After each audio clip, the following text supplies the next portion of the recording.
तुम यहाँ क्या कर रहे हो? क्यों? मैं आपके कक्ष में नहीं आ सकता? जब बुलाया जाता है तब आते नहीं। मैं जिनका इतना आदर करता हूं उनका अनादर करते हो। बुद्ध के चरण छू लेते तो जीवन धन्य हो जाता तुम्हारा, किंतु तुम्हारा अहंकार। मैं ऐसे व्यर्थ लोगों के सामने नहीं झुकता। अजात शत्रु, इतना घमंड ना करो। सर झुकाओगे नहीं तो एक दिन सर कटवाओगे। वाह, क्या आशीर्वाद दे रहा है पिता अपने पुत्र को। और जिस व्यक्ति के कारण आपका मुझसे मतभेद है, उस व्यक्ति के लिए आपके मन में बड़ा प्रेम उमड़ रहा है।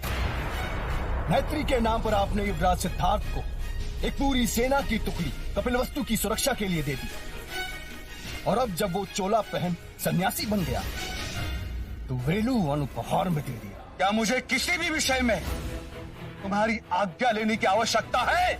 नहीं, लेकिन अगर आप अपना भला नहीं सोचेंगे तो मुझे सोचने पे विवश होना पड़ेगा। जो ब्राह्मण वर्षों से हमारे निष्ठावान हैं, राजनीति से ले आपातकाल तक उन्होंने हमारा मगध का साथ दिया, उन्हें आपने कभी कुछ नहीं दिया, और बुद्ध पे आप दोनों हाथों से लुटा रहे हैं।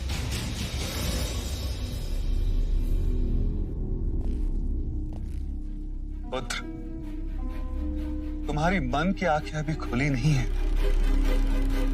हमने ब्राह्मणों के साथ कोई अन्याय नहीं किया, पर बुद्ध अनमोल है। वो समस्त मानव जाति को संवारने आए। वो हम सबके दुख दूर करेंगे। दुख आप दे और दूर करे बुद्ध। अजात शत्रु, कहने दीजिए मुझे और मेरी माँ को बहुत दुख दिए हैं आपने उस आम्रपाली के कारण। जिस आम्रपाली को तुमने कभी देखा नहीं, जिससे तुम कभी मिले नहीं, उसके विषय में तुम ऐसे कैसे बोल सकते हो? मैं और वैशाली की उस तुच्छ गणिका से मिलने जाऊं? सावधान! जो आम्रपाली को गणिका कहा तो। हाँ, आपसे रिश्ता जोड़ सती सावित्री जो बनी, उसने आपसे पहले कितने पुरुषों से रिश्ता जोड़ा। उसके हृदय में न जाने कितने लोग बसते। आपके पैसों पे पलने वाली एक तुच्छ गणिका। अजात शत्रु, मैं पिता हूं तुम्हारा। उसका खेद है मुझे।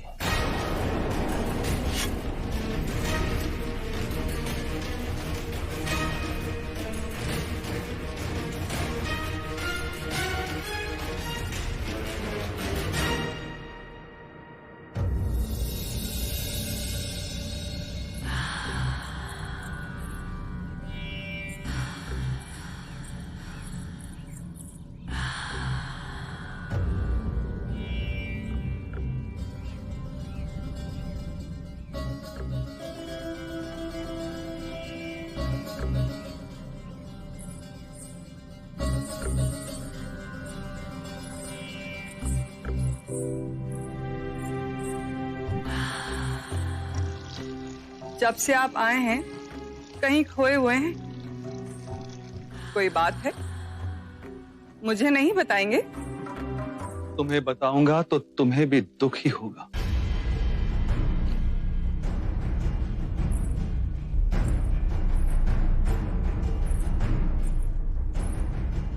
आनंद बांटने से बढ़ता है और दुख बांटने से कम होता है।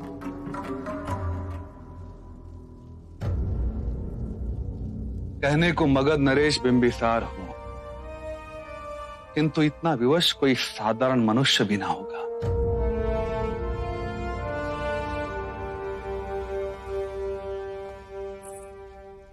बुद्ध आए थे, किंतु उनके दर्शन हेतु मैं तुम्हें और हमारे पुत्र जीवक को आमंत्रित ना कर सका। यदि तुम आती तो महारानी वैदेही रुष्ट हो जाती। अजात शत्रु सबके सामने तुम्हें अपमानित करता। वो हर समय तुम्हारा नाम लेकर मुझे ताने देता है। क्या चाहा था और क्या हो गया? मेरा ही दोष है। मैं ही कारण बनी आपके बेटे और आपके बीच के टकराव का। कुछ कर पाती जिससे आप दोनों के बीच का मनमुटाव दूर हो सकता। नहीं आमना, कोई कुछ नहीं कर सकता। अजात शत्रु और मेरे बीच अब विचारों का टकराव शुरू हो गया है। वो केवल एक पिता के प्रेम का अपमानित नहीं कर रहा है, वो एक सम्राट को चुनौती दे रहा है। मगध के निर्णय वो अपने मन के अनुसार लेना चाहता है। महत्वाकांक्षा उसे दिनों दिन अंधा बना रही है। उसने बुद्ध का भी अनादर कर दिया।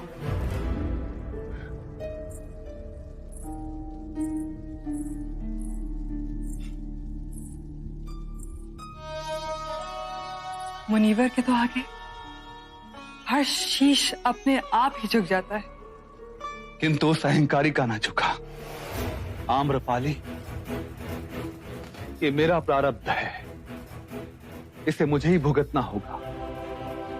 कोई इसमें मेरी सहायता नहीं कर सकता।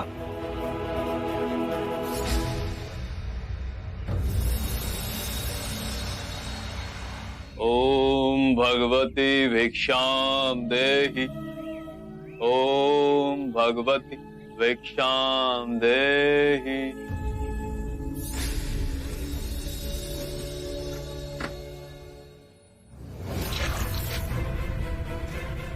बिना परिश्रम चावल का पानी ही मिलेगा।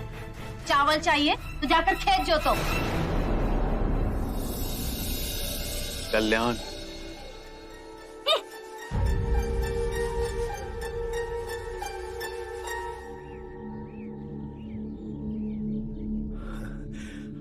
आपका व्यवहार आश्चर्यजनक है। उस महिला ने आपके साथ दुर्व्यवहार किया और आपने उसे आशीर्वाद दिया। आप में तो शांति का स्रोत बह रहा है। मैं तो निम्न हूं, ये मेरे गुरु का प्रसाद। कौन है आपके गुरु? शाक्य मुनि बुद्ध। यह विचलता का ज्ञान मुझे समझाएंगे? मैं ज्ञान दूं? मैं तो अभी भी उनसे ज्ञान प्राप्त कर रहा हूं। वो कहते हैं मध्य में रहो। मध्य बिंदु में न दुख कलपता है, न ही सुख बहा ले जाता है। और कहां है यह मध्य बिंदु? शाक्य मुनि कहते हैं हर व्यक्ति के अंतर में है ये मध्य बिंदु। केवल जाग जाओ तो वो सबको प्राप्त है। यही परम ज्ञान का द्वार है। संसार में जो जीव आता है वो उसी परम सत्य का ही रूप है, बस पदार्थ के रूप में प्रकट होता है और अप्रकट हो पदार्थ में ही विलीन हो जाता है। इतना गूढ़ सत्य इतनी सरलता से समझा दिए। कुछ और बताइए ना। बुद्ध अपने अनुभव की बात करते हैं। हर जीव में वही परम सत्य है, इसलिए हम दोनों हाथ जोड़ प्रणाम करते हैं। ये कोई भौतिक संस्कृति की बात नहीं, ये इस बात की सूचना देती है कि मेरे अंदर का परम सत्य आपके परम सत्य को पहचान रहा है, चाहे आपको ये ज्ञात हो या ना हो। क्या आपके गुरु मुझे अपना शिष्य स्वीकार करेंगे? अवश्य। हम शीघ्र ही मिलेंगे आपके गुरु शाक्य मुनि से। मौगलाना, मौगलाना, हम जिसे ढूंढ रहे थे वो मिल गया। शाक्य मुनि बुद्ध, उनके कथन अनुसार हम सबके अंतर में एक परम ज्ञान का द्वार है। उन्होंने स्वयं इसका अनुभव किया है। वो सुनी सुनाई बात नहीं दोहराते, अपने अपने अनुभव की बात करते हैं। तो देर किस बात की मित्र, चलो अभी उनके पास चलते हैं। गुरु भाइयों, हम अपने साधना के मार्ग पर चलते हुए साक्य मुनि बुद्ध की शरण में जाएंगे परम ज्ञान की प्राप्ति के लिए। आपके चेहरे का भाव देखकर तो ऐसा प्रतीत हो रहा है जैसे कोई विशेष उपलब्धि का द्वार खुलने योग्य है।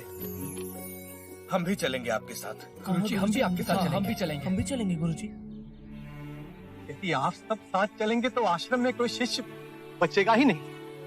कोई तरीका तो होगा। फिर तो यही उचित है कि पहले हम गुरुदेव के पास जाकर उनकी आज्ञा लेते हैं। वो जैसा कहेंगे हम वैसा ही करेंगे। ठीक है, चलिए आइए। आइए। आप सब यहीं ठहरे।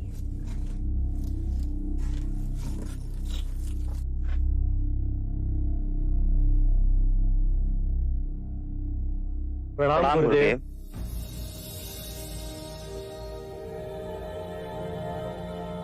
आप सब लोग एक साथ, कोई विशेष बात? गुरुदेव, साक्य मुनि बुद्ध मगध पधारे। हम सबका अंतर कहता है कि वो हम सबके लिए मोक्ष का द्वार खोलेंगे। यदि आपकी आज्ञा हो तो हम उनकी शरण में जाएंगे। हाँ गुरुजी, हम भी चलेंगे। हम भी चलेंगे गुरुजी। आप सब चले जाएंगे। मैं तो चाहता था कि तुम और मोगलाना आश्रम के कार्यभार को अपने हाथ में ले और अपने निर्णय से चलाओ। मुझे कोई आपत्ति ना होगी। गुरुदेव, जब हम घर छोड़कर आ गए तो अब हमें इस आश्रम के मुंह में कृपा मत बांधिए। हमारी आत्मिक प्रगति साक्य मुनि बुद्ध के पास होगी, ऐसा विश्वास है मन में।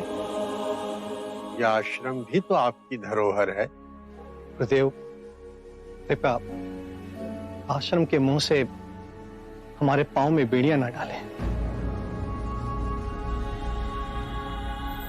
तो फिर ठीक है, जाओ और परम ज्ञान को प्राप्त करो। मेरा आशीर्वाद सदा आपके साथ है।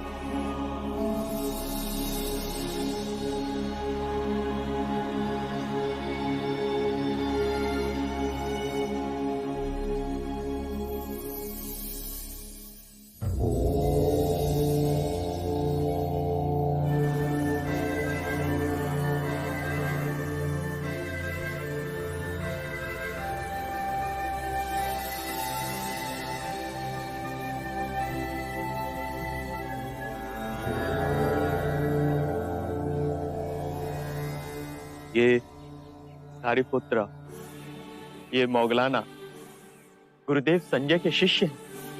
आपके भिक्षु बनना चाहते हैं। अपने सभी साथियों को ले आए। आप सब आ गए।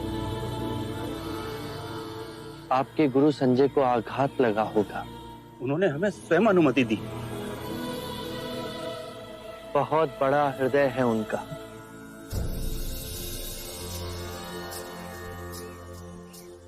हमें वो अलौकिक दृष्टि नहीं है।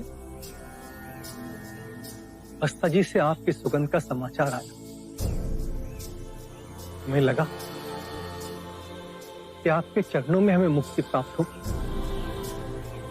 आपको देखा तो लगा कि जन्म जन्मों की खोज पूरी हुई। हमें मत ठुकराइए, हम पर कृपा कीजिए। जब आप सबने पहला पग उठा ही लिया है तो मैं इस मार्ग में आपका संरक्षण अवश्य करूंगा।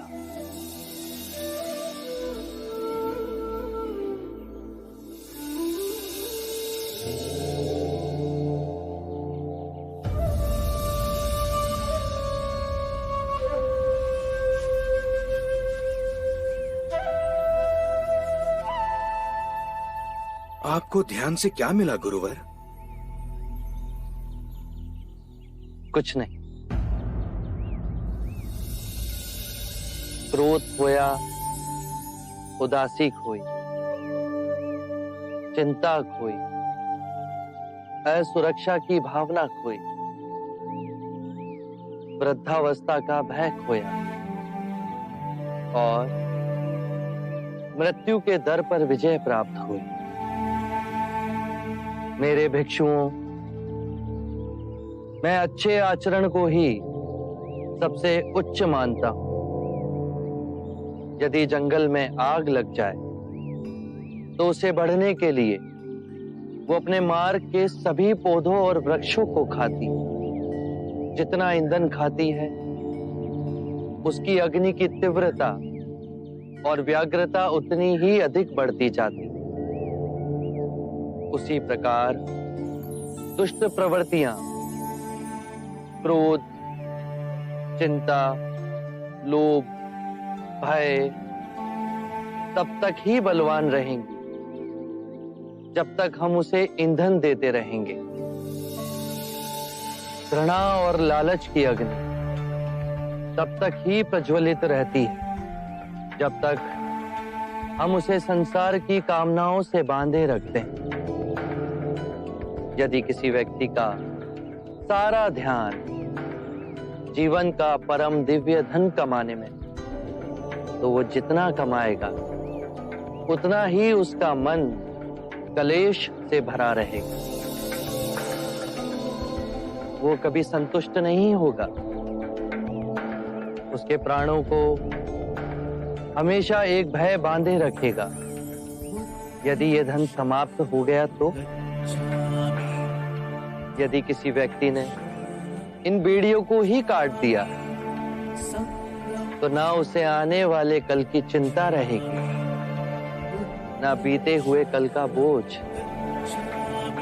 वो स्थिर रहेगा, जीवन के हर क्षण को जिएगा, मध्य में ही केंद्रित रहेगा। उसे इसी समय इस सृष्टि का आनंद प्राप्त होगा।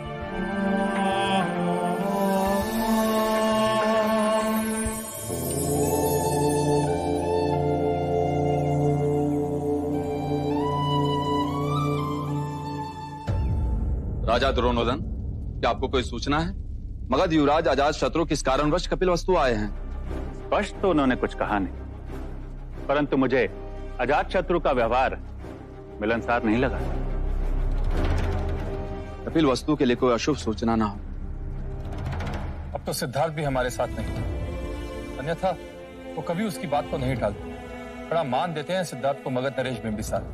शाक्य कुल शिरोमणि, शाक्यगढ़ अधिपति कपिलवस्तु का महाराज शुद्धोदन पधार रहे हैं।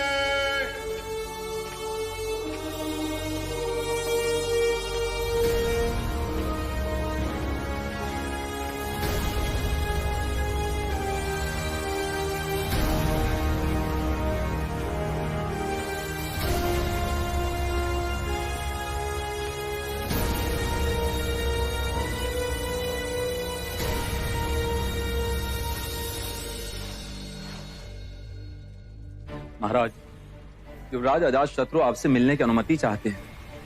वो इस समय कुमार देवदत्त के साथ अतिथि कक्ष में। उन्हें आदर के साथ लाया जाए। जी महाराज।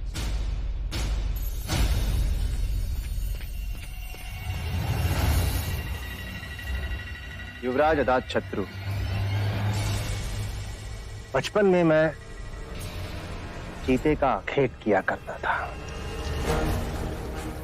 पर अब केवल आखेट से जी नहीं भरता। अब तो जब तक चीते को अपने हाथ से दबोच के प्राण न ले लो,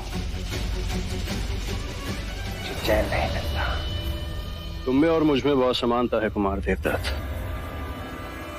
किसी दिन हम दोनों आखेट पर अवश्य चलें।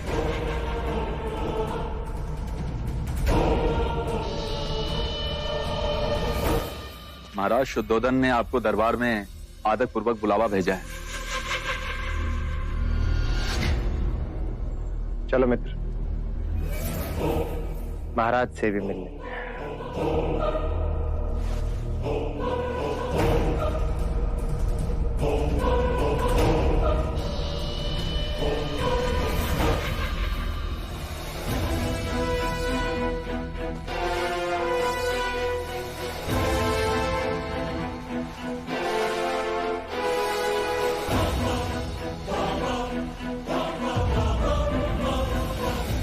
मगध युवराज अजात शत्रु का कपिलवस्तु में स्वागत है।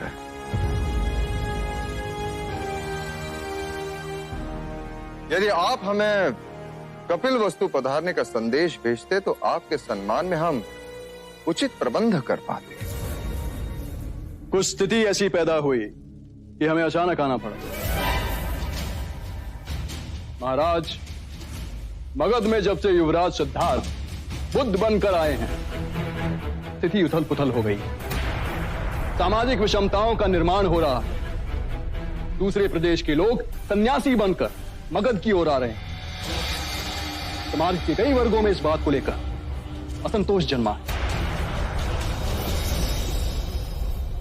और दूसरी बात जो हमारी चिंता को और बढ़ा रही है, दक्षिण मगध के कुछ गांवों में लुटेरों का आक्रमण हो रहा है। उन्हें रोकने के लिए हमें अधिक सेना की आवश्यकता है। मगध की सेना जो आपकी सुरक्षा के लिए कपिलवस्तु में है, यहां और नहीं रह सकती। मैं अपनी सेना लेने आया।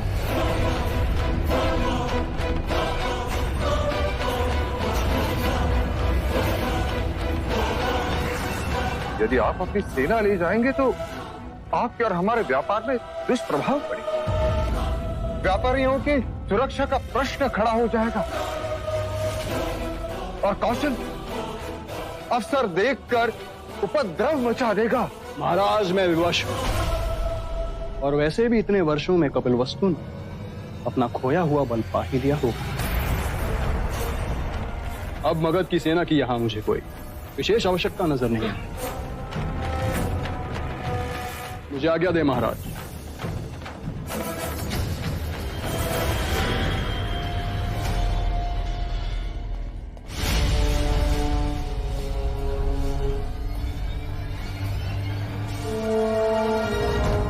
महाराज, युवराज अजातशत्रु अपनी सेना ले गए तो प्रसन्नजीत को सुनहरा अवसर मिल जाएगा।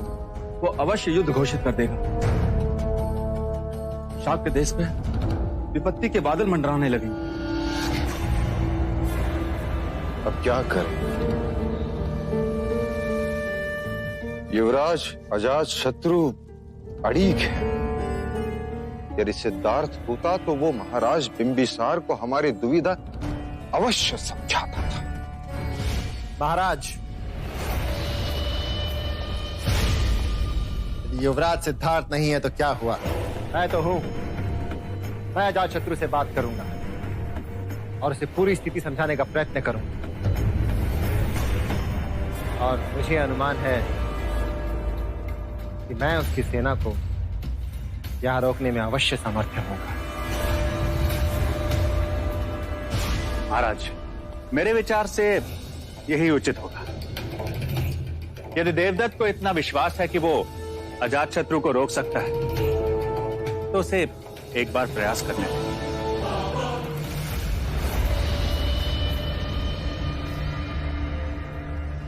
ठीक है देवदत्त, तुम प्रयास करके देख लो।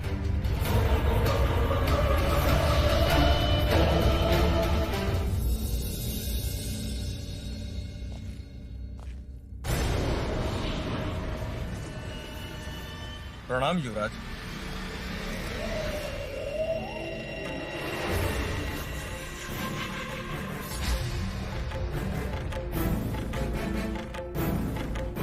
ये क्या है युवराज? इतने वर्षों तक आपने हमारी सुरक्षा की है। महाराज शुद्धोधन की ओर से ये भेंट स्वीकार कर, और महाराज ने आपको सुरक्षित मगध लौटने की शुभकामनाएं दी है। आपसे किसने कहा कि हम मगध लौट रहे हैं? महाराज बिंबिसार का ऐसा कोई आदेश हमें नहीं मिला। ये आदेश मैंने दिया।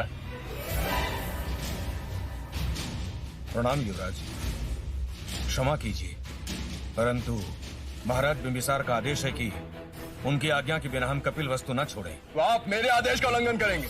बाहर जाओ और सेना को मगध कूच का आदेश करो। जी युवराज।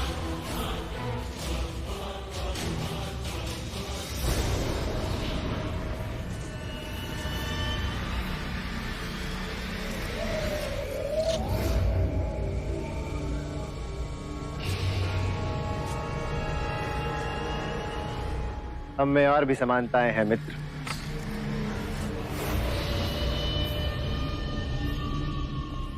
आपकी और मेरी परिस्थिति एक जैसी है। महाराज वृद्ध हो चुके हैं और हम युवा, तो उनकी सोच हमारी सोच से कैसे मेल खा सकती है? वो शांति की बात करके हमारी महत्वाकांक्षाओं के बीच में रोड़े अटका रहे हैं। मित्र, हमें अपना नाम इतिहास के सुनहरे अक्षरों में लिखवाना है। प्रतापी चक्रवर्ती राजाओं में हमारी गिनती होनी चाहिए। किंतु ये बात न आपके महाराज समझते हैं न कपिलवस्तु के। महाराज बन सकते हैं, किंतु एक रास्ता है मित्र, एक रास्ता है जिससे तुम्हारी और मेरी महत्वाकांक्षाएं पूरी हो सकती है। निसंकोच करो। मगध की सेना महाराज बिंबिसार के प्रति निष्ठावान है और मेरे कुछ सेना नायक मेरे प्रति निष्ठावान है, जो कभी भी नाम और वेश बदलकर मगध की सेना के रूप में आपकी सहायता के लिए पहुंच सकते हैं। और जब भी सही अवसर देख आप मगध महाराज बनने का दावा करें तो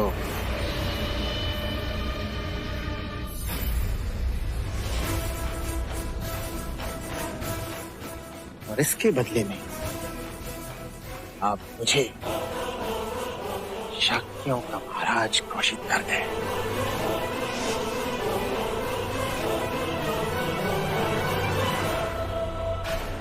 अर्थात कपिलवस्तु से जो सेना आएगी वो मगध की नहीं, हमारी सेना। महाराज बिंबिसार की निष्ठावान सेना यहीं कपिलवस्तु में रहेगी, अटका के रखी जाएगी, महाराज बिंबिसार से दूर।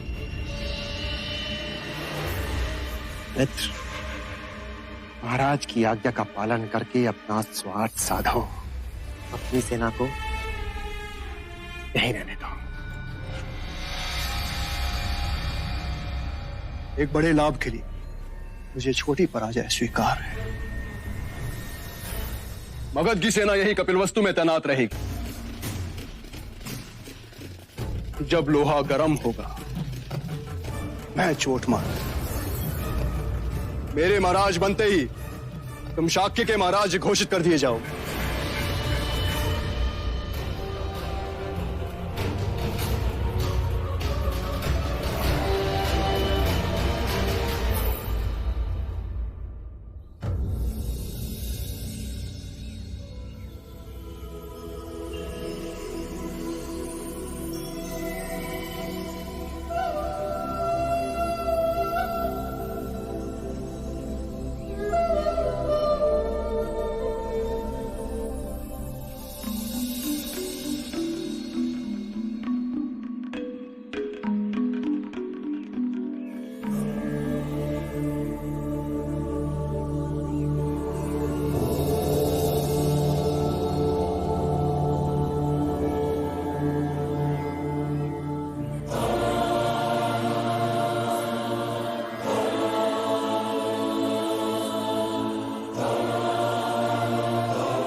सरीपुत्र और मुगलाना के गुरु संजय।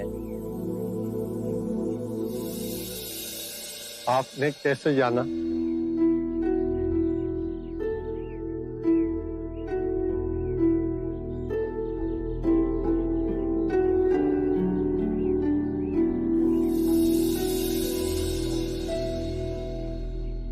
जिस दिन से मेरे शिष्य आपके भिक्षु बने, उसी दिन से मेरे मन में जिज्ञासा थी कि आपसे मिलूं। मेरे भी कुछ प्रश्न हैं, कृपा करके उनके उत्तर देंगे? अवश्य। आपका शिक्षण क्या है? आपके सिद्धांत क्या है? वैसे मेरे विषय में मैं कहूं तो मैं किसी सिद्धांत पर भरोसा नहीं करता। आपको अपने सिद्धांतों पर भरोसा ना होने में भरोसा है?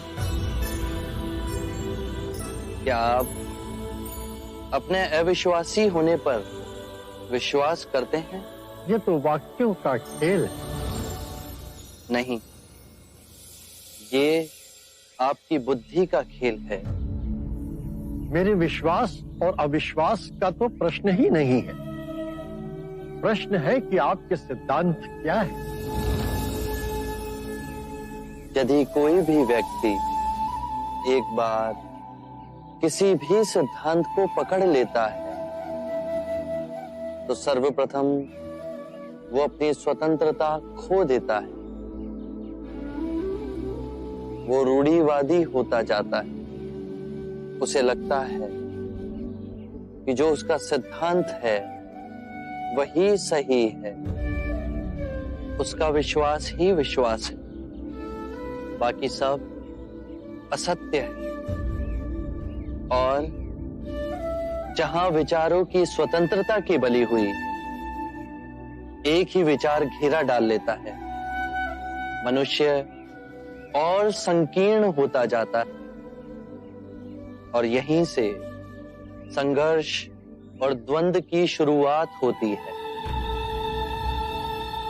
किसी भी बात का विश्वास अविश्वास का भी विश्वास मोह में डालता है।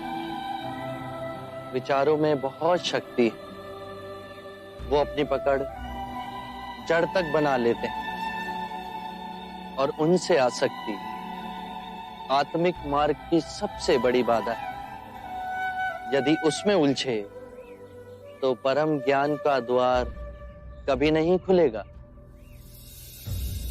यदि आपकी शिक्षा का कोई पालन करता है तो क्या वो भी बंधनों में बंध जाता है? मैं अपने अनुभव की बात कहता हूं। मेरा मार्ग ना सिद्धांत है, ना ही दर्शन शास्त्र, केवल शुद्ध अनुभव है, परम सत्य का अनुभव। परंतु बुद्ध, यदि कोई आपके मार्ग को ही अपना सिद्धांत समझ ले तो? मेरा मार्ग अभ्यास का है। उसे ना तो किसी स्थूल पदार्थ की तरह पकड़ा जा सकता है, ना ही उसे पूजनीय बनाया जा सकता है। मेरा ज्ञान ऐसा समझें कि एक नाव है जिससे नदी पार की जा सकती है, परंतु नदी पार करने के उपरांत हम उसे अपने सर पे तो नहीं ढूले जाते ना। मन करता है कि आपके चरणों में गिर पड़ूं, किंतु अभी भी कोई ऐसी भावना है जिसकी पकड़ मुझ पर अब तक है। 3 तरह की भावनाएं होती हैं, सुखद, दुखद और तटस्थ। इन तीनों भावनाओं की जड़ें हमारे शरीर और मन में ही स्थित हैं। भावनाएं तरंगों की तरह उठती हैं और फिर स्वयं ही विलीन हो जाती हैं। मैं कहता हूं कि पहले इन उठती भावनाओं की गहराई में देखो, समझो, जानो कि इनका उद्गम कहां से हो रहा है। चाहे दुखद भावना आए या सुखद भावना, केवल ये देखो कि वो उठ कहां से रही है। जब उसके मूल में पहुंचोगे तो पाओगे वहां केवल शून्य है, ऐसा शून्य जैसे नीला आकाश। वो शून्य तो है, परंतु सबको अपने अंदर समेटे हुए है, एक चादर की तरह। बस अभ्यास करो, धीरे धीरे अभ्यास करते करते ये पाओगे कि लहरें उठना बंद हो गई। परम शांति की जो झील हमारे अंतर में है, वो तो विचलित ही नहीं हो रही। फिर और गहरे में जाओगे तो पाओगे कि भूल कहाँ कर रहे थे। जो नश्वर है उसे अविनाशनीय समझ बैठे थे। अज्ञान ही सभी विषमताओं की जड़ है। मैं केवल ध्यान की बात कहता हूं। ध्यान से अज्ञान दूर होगा। अज्ञान ना पूजा से, ना व्रत से, ना चढ़ावों से, ना किसी तप से समाप्त होगा। बहुत देर निद्रा में रहे संजय। उठो, जागो, स्वयं को पहचानो।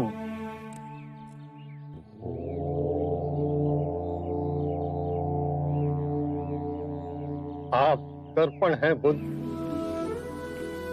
आप में झांक कर आज प्रथम बार मैंने अपने सत्य को प्रतिबिंबित होते हुए देखा है। अब मैं अंधों का जीवन व्यतीत नहीं करूंगा। मुझे अपना भिक्षु स्वीकार कीजिए। मैं बुद्ध की शरण में आता हूं। धर्म जो आपका स्वरूप है, मैं उसकी शरण में आता हूं। मैं संघ की शरण में आता हूं। बुद्धं शरणं गच्छामि, धम्मं शरणं गच्छामि, संघं शरणं गच्छामि।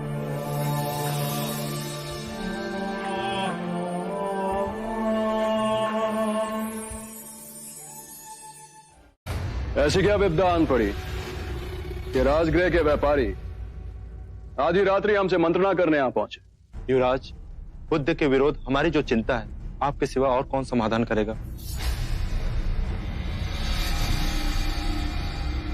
कहिए, हमसे जो बन पड़ेगा हम करेंगे। बड़ी विपदा है युवराज। घोर क्रांति आई हुई है नगर में। प्रत्येक युवक के अंदर होड़ मची हुई है उस बुद्ध का भिक्षुक बनने की। वो अपने वृद्ध माता पिता को छोड़कर, पत्नियों को त्याग कर, बच्चों से मुंह मोड़कर, सभी चीजों को त्याग कर संन्यास और वैराग्य के मार्ग पर जा रहे हैं। मगध इस तरह अपना युवाधन खो देगा महाराज। समस्या भीषण रूप धारण कर रही है। विवाह योग कन्याओं के विवाह नहीं हो रहे। और अपनी सेना को लीजिए, वहां भी युवा कहां भर्ती हो रहे हैं। तो आपकी समस्या सामाजिक है। हमें सामाजिक समस्या से क्या लेना देना? हम तो अर्थव्यवस्था की डामाडोल होने की आशंका से भयभीत थे महाराज। यदि सब वैरागी हो गए तो हमारी सारी दुकानें बंद हो जाएंगी युवराज। तो आप महाराज बिंबिसार के सामने अपनी समस्या को रखिए। रखी थी। उन्होंने कहा कि वो किसी की निजी इच्छा में हस्तक्षेप नहीं कर सकते। युवराज, अब आप ही हमारा संरक्षण करें। आपके पास धन है। धन से बड़े बड़े सत्य को झुटलाया जा सकता है। कुछ ऐसा कीजिए, लोगों को धन दे, उन्हें उकसाइए, जनता में ये बात फैलाइए कि ये भिक्षुगण सबके सब ढोंगी। भिक्षुओं को चुनौती दीजिए। कुछ ऐसा करिए कि इनका नाम ही मटिया मेट हो जाए। ये कोई कठिन कार्य नहीं है, हम कर सकते हैं। लेकिन महाराज को पता चला, कौन साथ देगा? आप।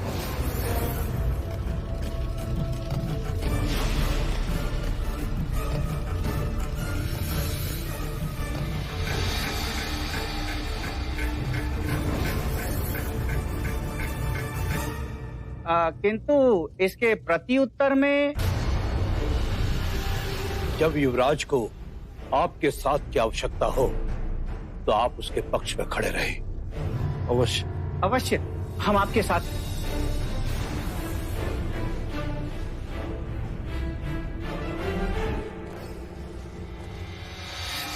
युवराज, ये सभी व्यापारी आपके पक्ष में हैं। अब सही समय पर सत्ता परिवर्तन के बारे में सोचें। सही समय का संकेत में शीघ्र ही मिलने वाला है।